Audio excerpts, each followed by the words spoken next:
Thank you for listening to the Spiral Marketing Podcast, where every month we uncover highly actionable insights with industry leaders like New York Times bestseller Ryan Holiday, podcast celebrity John Lee Dumas, the entrepreneur on fire, professors, former presidential media directors, and other great folks like today's guest, who I will introduce properly in a minute.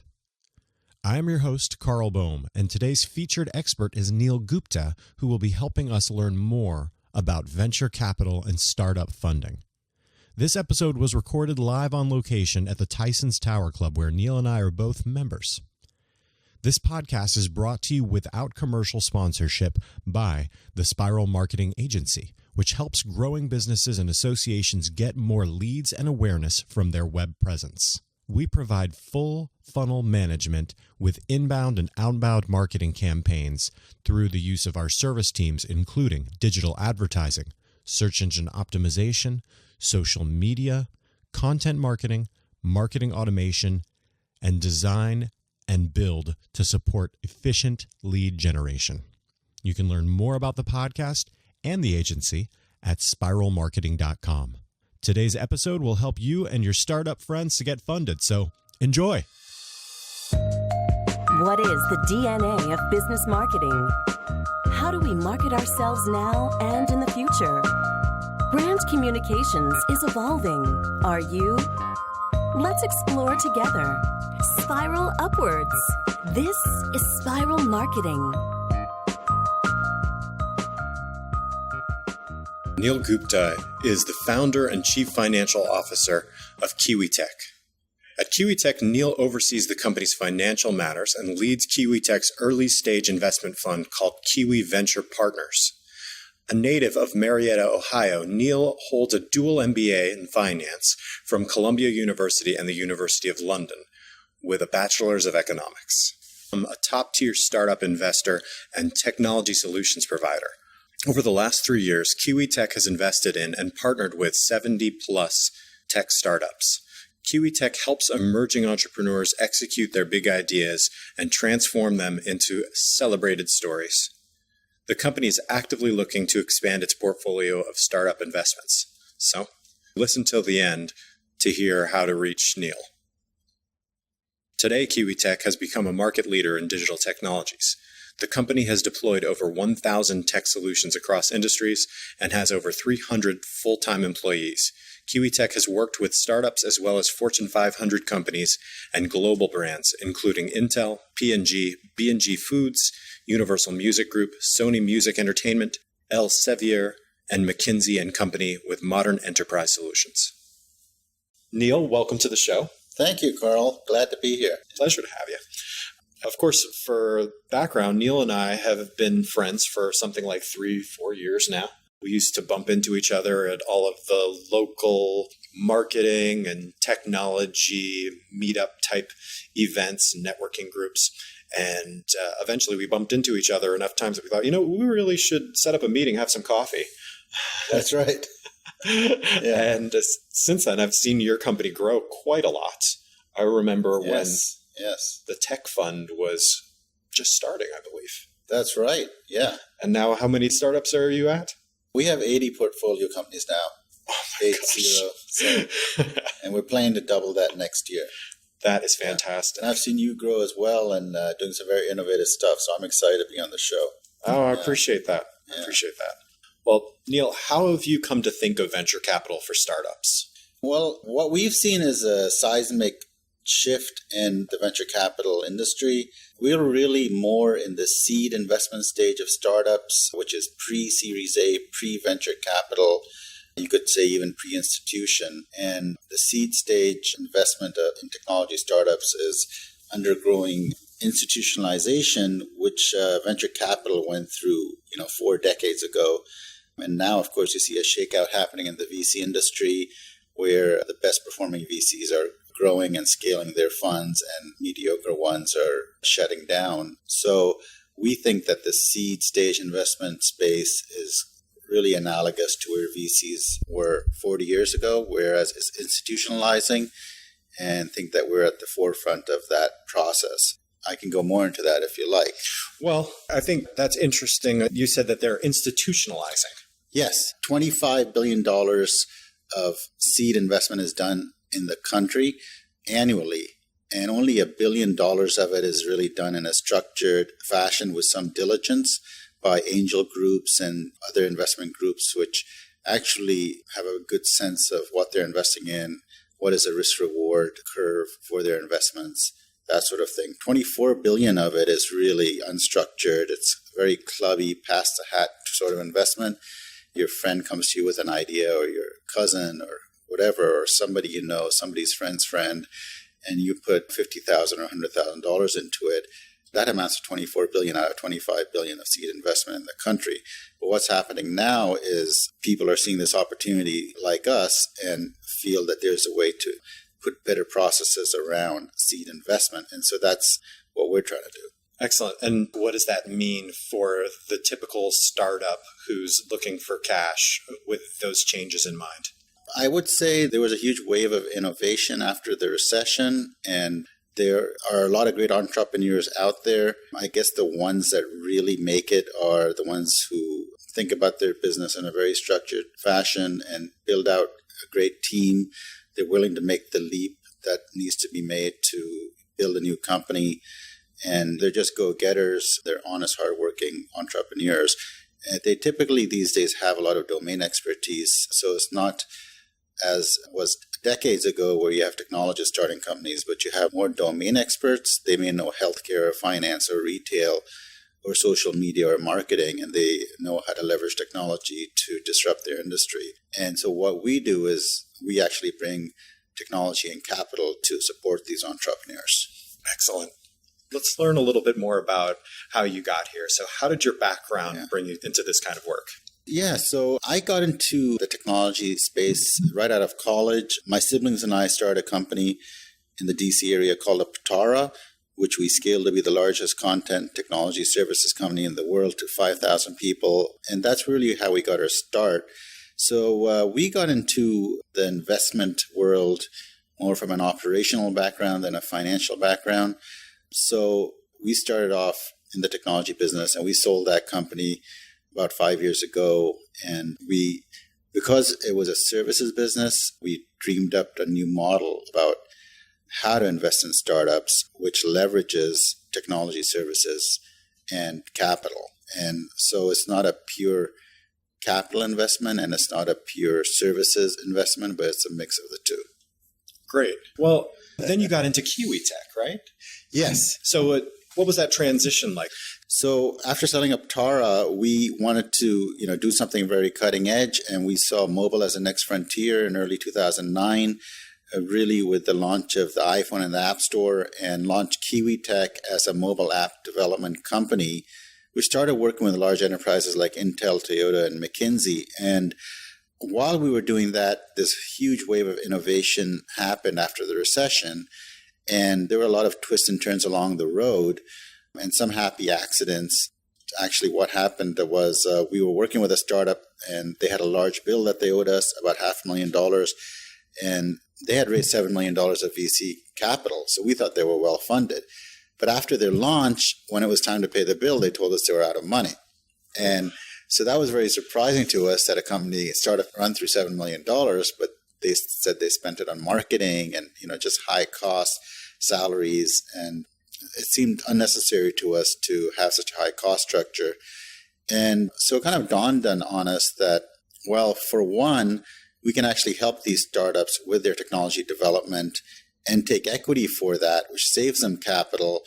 And we can also be a good advisor. Having built a company that scaled to 120 million top line, we can be a good advisor.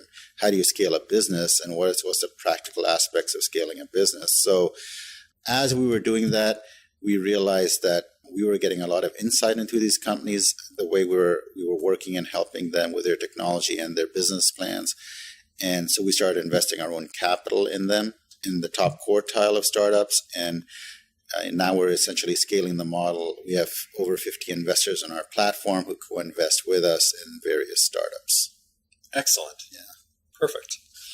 That's a good segue. You're impressive, and you come from a very impressive family. Thank you. Thanks. And if I'm remembering correctly, the last time I hung out with, actually, your sister Anita might have told me that Was your grandfather one of the first citizens in India ever? Wow, you got a great memory. Well, that stood out. That's pretty interesting. He was actually our inspiration. My parents were working professionals. My dad is a PhD in engineering, and my mom was a public school teacher for many years, both retired.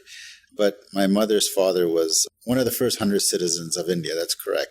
So he was in the iron and steel business and shipbuilding business. So it's kind of ironic that we're in the software business. Almost the polar opposite, right? Exactly. Well, excellent. So it sounds like you've got a background that has a lot of, solid role models for leadership. How do you think leadership fits into the industry now? Well, I think we're trying to develop good leaders in our portfolio companies. We try to invest in CEOs who are good leaders, and good leaders are often open to taking counsel and bringing in experts or knowledgeable executives that can support their vision. And, we try to be as good a support to their vision as we can in our own way and try to help them in that manner. Is that a challenge? How do you develop 80 leaders at once?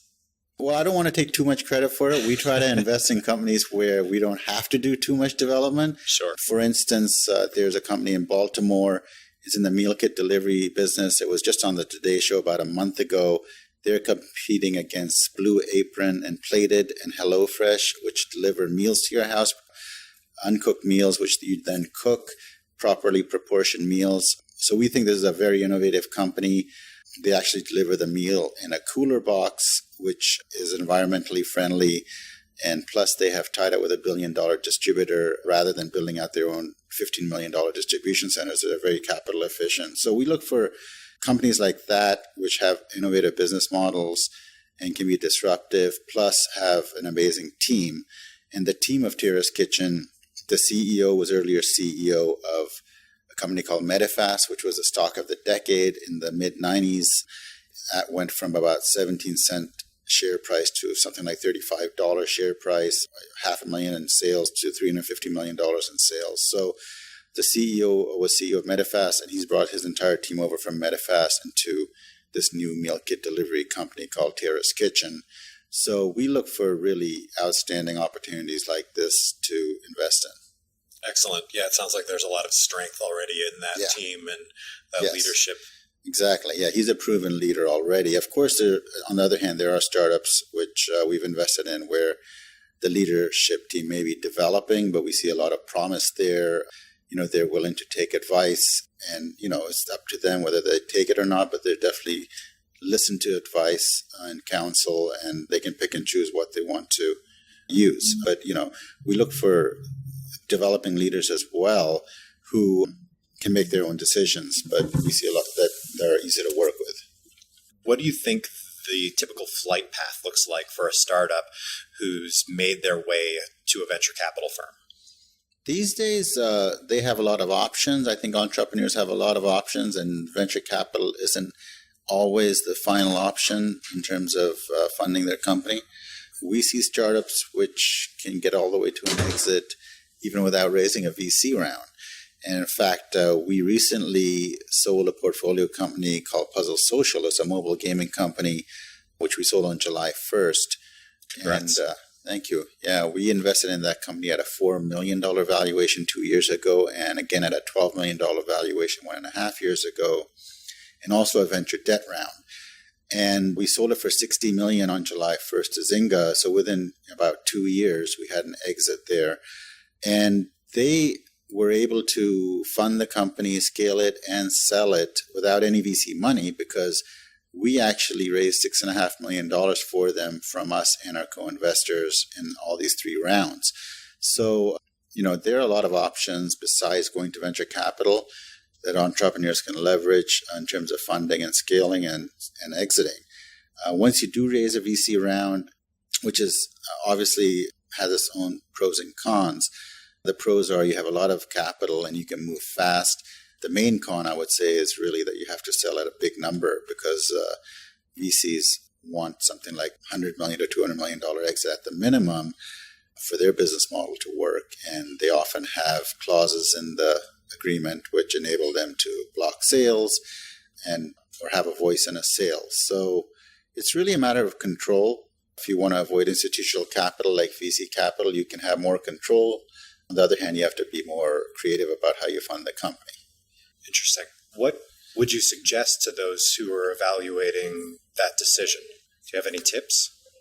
I'd say, look at all your options. There are various ways to grow. If you can get to a cash flow positive business, you might be able to avoid having to raise a lot of capital in the first place.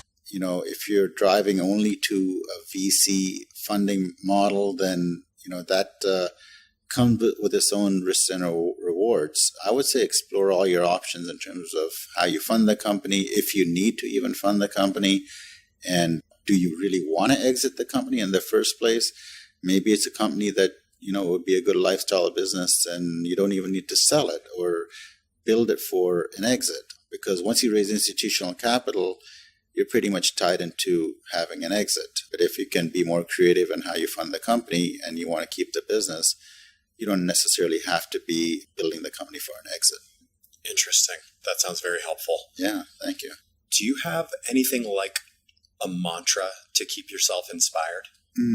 Well, I would say, I just try to associate with the best and smartest people I know, like yourself. So I think that's one mantra I would say is good to follow, is try to associate with the best and the brightest, whether it's in your own business or your investments or your management or your bank or your partners, but just try to align yourself with the best and the brightest and good things will happen. Beautiful. What are some of your favorite stories of startup capitalization? I would say actually the Puzzle Social story is one of my favorite because, we were able to fund them in a very creative way and get them to an exit, which they wanted without any VC money. And there's really nothing wrong with the VC money. It's just that if they had raised a VC round, they would have needed more like a $200 million exit to make all the stakeholders happy, including the VC. So I would say Puzzle Social, which I spoke about earlier, is one of my favorite funding stories of startup capitalization. Another very interesting one is we know actually the person who initially found and funded Uber. So he's a friend of ours in New York, and he actually sent the Uber founder to California to scale the business. So he actually bet on this person, and, it obviously paid off for him. Was he one of the other founders? No, he's a VC, not VC, but more of a seed investor in New York. I see. New York City. So I thought that was pretty interesting. He made a big bet on this person and sent him to California from New York and, made a very, very good return. Probably one of the best returns in the history of seed or venture investing on Uber. And another interesting tidbit is the first Uber app was actually built for equity, which is kind of cool because we build technology for startups for equity. So that's a pretty interesting fact about Uber's history, which a lot of people don't know. Right. Do you know if they had to shut that down? I don't know if they're still using the same app or I'm sure they modified it quite a bit or they might have rebuilt it. I don't know. But I have heard that the first Uber app was built for equity rather than cash. So they were paid in equity in the company. I see. Okay. Yeah. Cool. Yeah. Well, what comes to mind when you think of the future of this industry? I think there are a lot of changes in the way startups are getting funded, especially with the whole seed asset class undergoing a sea change, I think, over the next 1 or 2 decades. And I think that the innovation is not slowing down. It might even be speeding up. We have mobile, cloud, internet, and there are probably new technologies coming down the path like VR and blockchain that are going to change things for a lot of industries. So we're very excited about the future and the pace of innovation. Is there anything that you're specifically excited about? Our business model is really pretty vertical or industry agnostic. So I wouldn't say that we're laying a bet on any 1 or 2 industries, but we just feel that, these different levers are going to change a lot of different industries. We do like B2B in general because there's a revenue generating aspect to it, but we are invested in B2C companies as well. Perfect. Okay. Well, normally the last question is, what is the best place for people to learn more about you and to reach you? I would say email's always good. Email's an easy way to get a hold of me and see if there's anything that may be of common interest to talk about. Okay. What email address would you like to provide? I'm at Neal@KiwiTech.com. That's NEAL at KiwiTech, KiwiTech.com. Perfect. Okay, well, excellent. But being that you're in the position that you're in that you're providing money and equity and development and return for these things, I think it'd probably be helpful to ask you, when should somebody call you? When should somebody shoot you an email? I would say, we're always interested in speaking with, startups that are past the friends and family stage. They've probably raised a seed round and they're starting to prove their business model, and they find that partnership with somebody like us could be interesting in terms of helping them with technology and potentially capital. There's no guarantee of capital, but that's based on our diligence over a period of time of working with the companies. And we do invest in companies where we're not doing development as well, technology development, but our business model is really a very high level of diligence over a long period of time. So we don't make bets very quickly, but when we do, we can double down. And also co-investors, we always like speaking to people who are interested in direct investment opportunities.